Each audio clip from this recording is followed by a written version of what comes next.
السلام عليكم ورحمة الله وبركاته. ازيكم يا حبايبي؟ عاملين ايه؟ يا رب تكونوا كلكم في احسن صحة واحسن حال بفضل ذكر الله. الا بذكر الله تطمئن القلوب.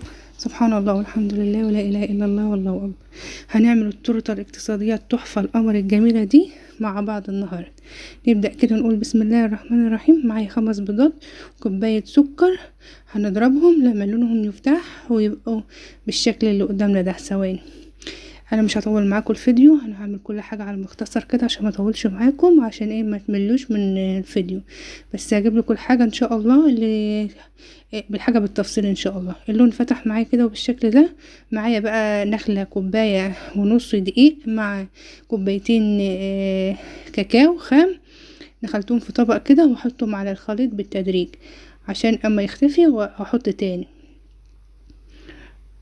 ولما يصبحوا معانا بالكريمي هنحط نجيب حله بقى من الغويطه دي بتاع التورتات، ومعانا ورق زبده احطها في ارضيتها وادهنها ماده دهنيه من فوق ومن تحت، والخليط معانا اهو اصبح كريمي بالشكل ده.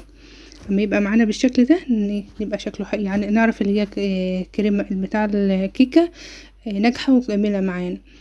طبعا الفرن مشغلينه زي ما احنا متفقين في جميع التورتات. الكيكه طلعت اهي بالشكل ده. كانت دافية يا دوبك، يعني سبتها هدت وبعدين قطعتها طبقتين بس، ودي الطبقة الحتة اللي بتبقى فوق الزايدة دي اللي بتبقى قبة دي عشان التورتة تبقى متساوية فقطعتها. يعني هي كانت دافية، ما استنتهاش تاني يوم ولا حاجة. شوفها ما شاء الله مفرقة وجميلة. في نفس الحلة اللي انا سويت فيها التورتة حطيت فيها كيس استرتش، لبسته كله من الجناب كده وحطيت فيه اول طبقة، وهسقيها بايه؟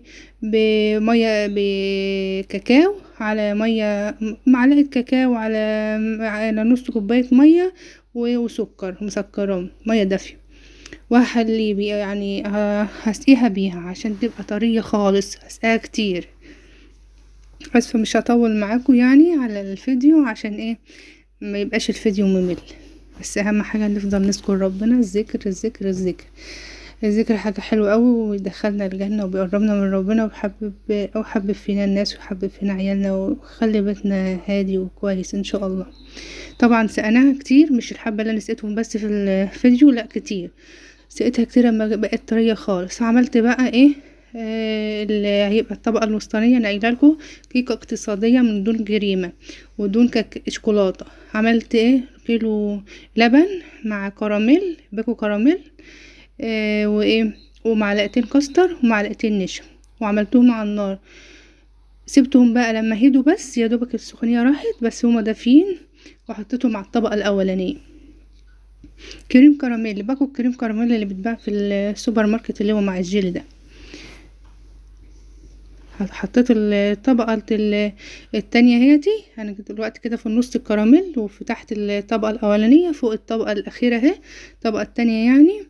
هنسقاها بردك، هنسقاها كتير قوي عشان كلها تبقى طريه، يعني ما ناكلش بس في النص طري، لا يبقى فوق وتحت طري بردك، ما تبقاش ناشفه من فوق وطريه من النص. هنسقاها حلو قوي يعني قوي. حطيناها بقى في الفريزر اما مسكوا مع بعض شويه، وبعدين ده بقى شكلها جميل جدا جدا ما شاء الله اللهم بارك. جميله قوي قوي قوي قوي، حاجه فرح عيالنا كده هم قاعدين الجو ما يكون برد. دي حله اهي اللي انا عملت بقى، فسويت التورته وحطيتها فيها في الفريزر نفس الحل عشان نعرف ما تبقاش، عشان تبقى ما نجيبش حاجه تانية واسعه عشان الكريمه ما تطلعش من الجناب وتبوظ المنظر خالص. آه طلعت بقى وكده ماسكه بقى نفسها. عملت الصوص دي ازاي؟ انا عملته كذا مره بس نقول تاني. كوباية لبن في الخلاط مع كوباية سكر مع 3 معالق كاكاو خام مع ايه، مع زيت كده نص كوباية او اقل من نص، ننزله تدريجي على الخليط في الخلاط لما نلاقيه مسك كده مع بعض.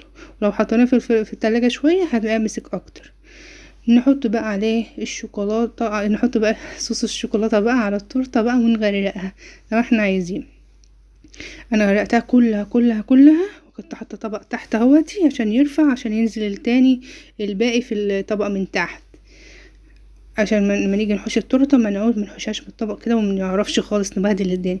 انا حاطه طبق كده رافعها في الطبق اللي تحت، فهغرقها كلها شوكولاته، صوص الشوكولاته، وايه وادخلها التلاجة مش الفريزر، ماشي. وبعدين هطلعها من التلاجة بعد شوية واعمل الطريقة دي تاني، يعني اغرقها صوص شوكولاتة تاني، عشان ايه الطبقة الفوقانية بتاعة الشوكولاتة تبقى حلوة كده وماسكة نفسها وكبيرة كده، ما تبقاش رقيقة، ماشي.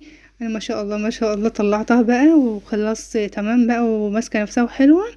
بالسكينة المشنشرة بتاعتنا بقى قسمتها بقى المثلثات كده، اعمل طبقة يعني اقسم مرة وبعدين ايه احطها في مية بتغلي وبعدين اقسم تاني، عشان ايه عشان ما نبهدلش الدنيا.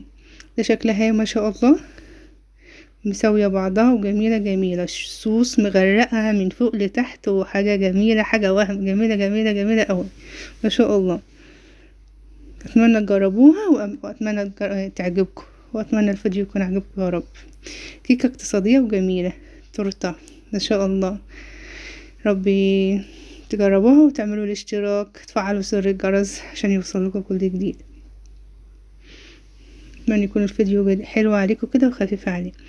مع السلامة.